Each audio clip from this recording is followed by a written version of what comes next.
இப்போ நம்ம speed கேஷில் new registration form வந்திருக்கு. ஸோ அதனுடைய லிங்க் கீழே இருக்குது. அந்த லிங்க்கை நான் செலக்ட் பண்ணி எப்படி நம்ம நியூ ரிஜிஸ்ட்ரேஷன் ஃபார்மில் ஃபில் பண்ணுறதுன்னு தான் இந்த வீடியோவில் நம்ம பார்க்க போகிறோம். ஸோ ஃபஸ்ட்டு திங் நீங்கள் என்ன பண்ணணுன்னா அந்த லிங்க்கை செலக்ட் பண்ணுங்கள். செலக்ட் பண்ண உடனே உங்களுக்கு இந்த மாதிரி ஒரு ஃபார்ம் க்ரியேட் ஆகும். ஓகேவா? இப்போ இந்த ஹோம் பேஜில் பார்த்தீங்கன்னா யூசர் நியூ ரிஜிஸ்ட்ரேஷன் இதை பொறுத்த வரைக்கும் என்னன்னாக்கா நம்மளுடைய இன்ஆக்டிவ் இருக்கிற ஐடிஸை நம்ம ரீப்ளேஸ் பண்ண போகிறோம். அதை வந்து ஸ்பான்சர் நேம்லேருந்து சேஞ்ச் பண்ணிப்போம். இப்போ நான் வந்து ஒரு இன்ஆக்டிவேட் நம்பர் இருக்குது அப்படின்னாக்கா அது ஆட்டோமேட்டிக்காக நம்மளோட கஸ்டமர் கேர் சப்போர்ட்லேருந்து அவங்க அந்த ஐடிக்கு மாற்றி கொடுத்துருவாங்க. நம்ம என்ன பண்ண போகிறோன்னா நம்மளோட நேம் ஸ்பான்சர் யாரோ அவங்களோட நேமை நம்ம கொடுக்க போகிறோம். ஸோ என் நேம் இங்கே வந்து நேமில் நம்மளுடைய ஐடி நம்பரை நம்ம கொடுக்க போகிறேன். ஸோ என்னோடய ஐடி பார்த்தீங்கன்னா 201614 இப்படி கொடுத்த உடனே கீழே என்னோடய நேம் காட்டும். ஸோ இது கரெக்டாக இருக்கான்னு நீங்கள் ரீசெக் பண்ணுறதுக்கு யூஸ்ஃபுல்லாக இருக்கும். அடுத்தது பார்த்தீங்கன்னா இங்கே பார்த்தீங்கன்னா enter your full name member full நேம்னு கேட்குது இல்லையா? நீங்கள் யாரை ரெஜிஸ்ட்ரேஷன் பண்ண போகிறீங்களோ அவங்க நேமை கொடுங்க. இப்போ நான் ஃபார் எக்ஸாம்பிள் இப்போ நான் ஒரு நியூ நேம் கொடுக்குறேன். கரண் இருக்குது. ஸோ அவங்களுடைய ஃபோன் நம்பர்ஸ் இப்போ அவங்களுடைய கரெக்டான ஃபோன் நம்பர் கொடுங்க.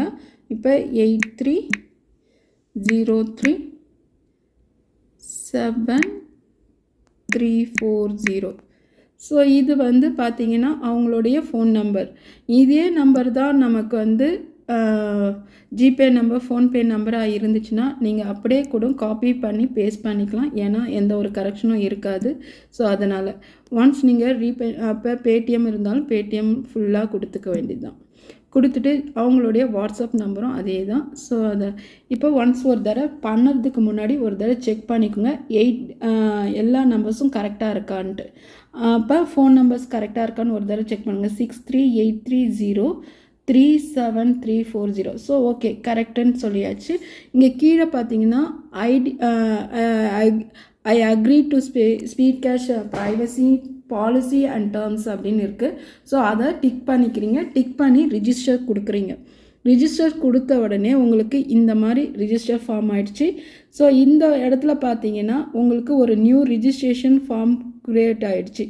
இது எந்த டேட்டில் நம்ம ஜாயின் பண்ணியிருக்கோம் எல்லாமே காட்டுது. ஆனால் வந்து இந்த ஐடி போயிட்டு நமக்கு பிளேஸ்மெண்ட்டு வேறு இடத்துல போய் ப்ளேஸ் ஆகிடும். இதை பொறுத்த வரைக்கும் பார்த்தீங்கன்னா இதில் ஐடி நம்பர் வராது, பாஸ்வேர்ட் வராது. இது நம்மளுடைய நியூ ரிஜிஸ்ட்ரேஷனுடைய டீட்டெயில்ஸ் மட்டும்தான் இது ஃபார்வர்ட் பண்ணியிருப்போம். எந்த இடத்துல நமக்கு ரீப்ளேஸ் ஆகணுமோ அந்த ஐடியில் போய் இது ஃபிக்ஸ் ஆகிடும். ஸோ இதுதான் வந்து நம்மளுடைய பிளேஸ்மெண்ட்டுக்கான new ID creation method. So இந்த வீடியோ உங்களுக்கு பிடிச்சிருந்தா ஒரு லைக் பண்ணிக்கோங்க, ஷேர் பண்ணிக்கோங்க, சப்ஸ்கிரைப் பண்ணிக்கோங்க. தேங்க்யூ.